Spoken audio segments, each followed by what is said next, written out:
Finalmente, Juscelino e Andreasa estavam em Tiradentes. Entraram no quarto que foi reservado para eles, aquela tranquilidade, deixaram as malas, já era noite, estavam cansados e com fome, saíram para comer alguma coisa.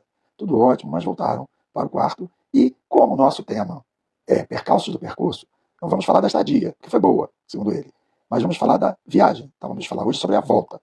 Porém, duas situações na estadia marcaram a viagem e são dignas de nota aqui na nossa história.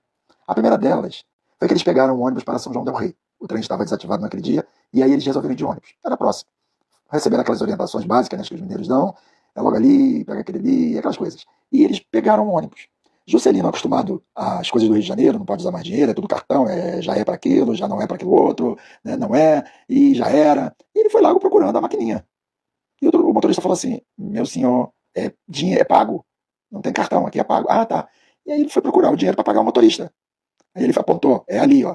Gente, eles têm trocador. E é uma coisa que Juscelino, como um bom carioca, não vê há milênios: trocador e dinheiro. E aí ele teve que pagar com dinheiro. E a passagem era cheia de centavos. E toca de pegar moeda. E aquele jeito de menino tranquilo. Quando pagaram, já estavam quase lá, em São João del Rei. Isso é uma coisa digna de nota. As pessoas no Rio de Janeiro dizem que dinheiro vai acabar. Né? Os ônibus estão assim, você não pode mais pagar nada com dinheiro. E você vai em outro estado, uma coisa tranquila, no mesmo país, e só se usa dinheiro. Que paradoxo, outro portal. Não é? E parece que você vive em dois mundos diferentes, de tão paradoxal que é. Você está no mesmo país, ali num estado ao lado. E no Rio de Janeiro não se fala em dinheiro, é tudo, os bancos, o dinheiro vai acabar.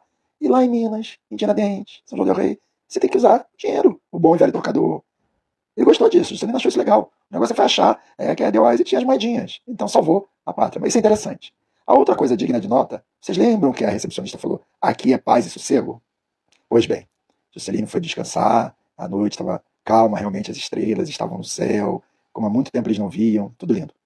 6 e pouco da manhã, ele ouviu um barulho mais ou menos assim.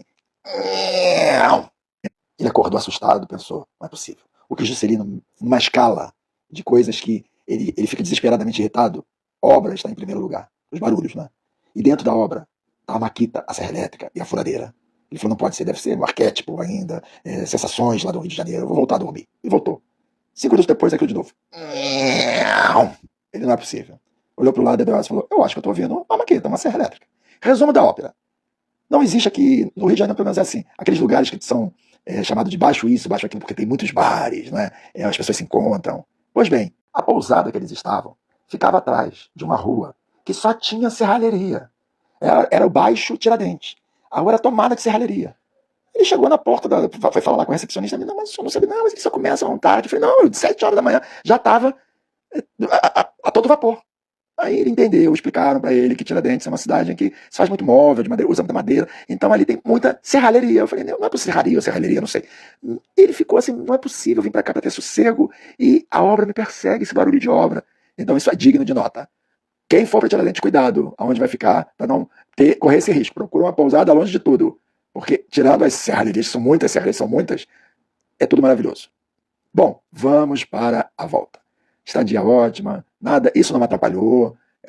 A gente se acostuma a tudo, né? Eu tinha um amigo que dizia: a gente se acostuma a tudo, até as coisas boas. E aí ele se acostumava, estava tudo certo, custo-benefício da estadia foi ótimo, mas era hora de ir embora. E o retorno foi tão ou mais emocionante do que a ida. Como eles já estavam calejados, né, pela ida, eles falaram assim que tomarmos café, combinaram. Até o Wise e Juscelino: assim que nós tomarmos café, vamos logo embora. Porque a gente vai cedo, né, para chegar cedo. Vamos sair bem cedo. Então tomaram café cedinho, fizeram as malas e foram embora, partiram.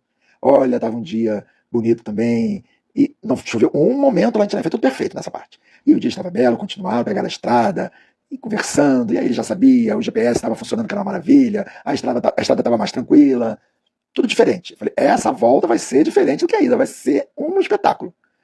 Num determinado ponto, estavam conversando sobre assuntos variados, a estrada maravilhosa, mas num determinado ponto, um caminhão, os caminhões, né? Isso não tem jeito. Um caminhão parou atrás dele e buzinou. Ele olhou assim, não entendeu nada, e a pessoa estava fazendo um gesto, o motorista do caminhão. Ele ficou um pouco preocupado e avançou, assim, acelerou, achou que o cara estava querendo que acelerasse, mas ele sentiu que o carro não obedecia. O caminhoneiro passou e mandou ele encostar. Parar ali. De repente ele sentiu que o carro tá ploc, ploc, ploc. É um pneu furado. Meu Deus. Resumo da ópera. Pararam o carro, a sorte que era um posto de gasolina. agradeceu o caminhoneiro, o Juscelino saltou, entendeu o que era, ele agradeceu o caminhoneiro apontou para trás, porque tinha um borracheiro de caminhão, próximo ao posto de gasolina. Ele pegou o carro, foi para trás, já estava chateado, deu mais uma vez, falou, calma, calma, aí ele já estava arrancando os cabelos, não é possível, tudo de novo. Pararam, o rapaz veio, o que houve? Eu falei, o pneu furou no meio da estrada, mas eu sou borracheiro de caminhão, eu posso botar o step e o senhor segue viagem. Mas como que eu vou seguir viagem até o Rio de Janeiro for 300 e tantos quilômetros sem um outro pneu? E se furar de novo? Então eu vou fazer o seguinte, eu vou tentar contatar um amigo aqui, que tá lá, tem um borracheiro aqui pertinho. Falei, pertinho aonde? Ele já tá apavorado. Em Barbacena. E foi o que ele fez. Falei, tá bom. Juscelino disse, tá bom, quero é isso mesmo. Faça isso, porque eu vou lá em Barbacena, nesse seu colega aí, e vou acertar esse pneu. Quando ele tirou o pneu, ele estava muito rasgado. Aí ele falou, esse pneu acho que não vai ter mais jeito não. Botou lá no step e seguimos viagem, fomos pelo roteiro. Aí o GPS se perdeu, porque era trevo, que não acabava mais para chegar em Barbacena. E subida, descida. Mas Juscelino encontrou o borracheiro. Pessoal legal, aquele jeito, né? Pessoal muito acolhedor. Viram, falaram, realmente esse pneu está todo rasgado. E eu vou ver por quê. Quando o rapaz apareceu com a causa, lembram da ida que tinha um caminhão tombado na estrada com pregos de parafusos, pregos, brocas, tudo? Pois é, um deles entrou no pneu. E ficou ali alojado quietinho. Só que na volta ele se animou, né? Ressurgiu das cinzas e resolveu fazer um estrago no pneu e rasgou o pneu todo. Mas era um parafuso gigante. Uma broca. Ele falou, meu Deus, Juscelino, desesperado. Aquele desespero de Juscelino arrancando os cabelos, chega careca no Rio. Saiu o cabeludo e volta careca. E aí ele disse, calma, rapaz, calma, eu tenho um pneu novo aqui. Ele, você tem um pneu novo? Compraram o pneu novo. Botaram, retomaram a viagem. Tempo para isso tudo. 2h30, 3 horas. E aí a Deose tentando convencer ele, olha quanta coisa boa o caminhoneiro avisou, tinha um borracheiro em frente, ele avisou a uma outra pessoa, nós fomos resolvendo tudo, estamos voltando, olha que maravilha. Mas não adiantava, Juscelino, não é possível essa ida e essa volta. Edeoase interrompeu novamente Juscelino e falou, calma, antes que você tenha um piripaco e fique careca de vez, está puxando os cabelos. Veja bem, nós saímos do Rio debaixo de uma tempestade, descemos a Serra de Petrópolis, o tempo já estava lindo.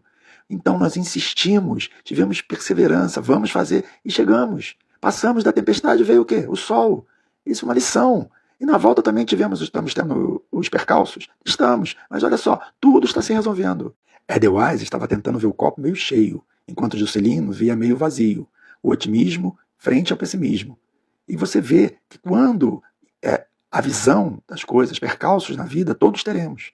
Mas Juscelino começou a pensar sobre isso. Ele estava, em vez de aproveitar as coisas boas, ele estava se ligando muito nos problemas. E tudo foi resolvido. Tiveram que parar várias vezes, tomar os remédios, ir no banheiro, aquelas coisas, né, da idade. Não teve problema. 10 horas de viagem de volta. Mas Juscelino veio mais tranquilo depois daquela conversa e percebeu que realmente a viagem valeu a pena, a viagem dos sonhos de Juscelino.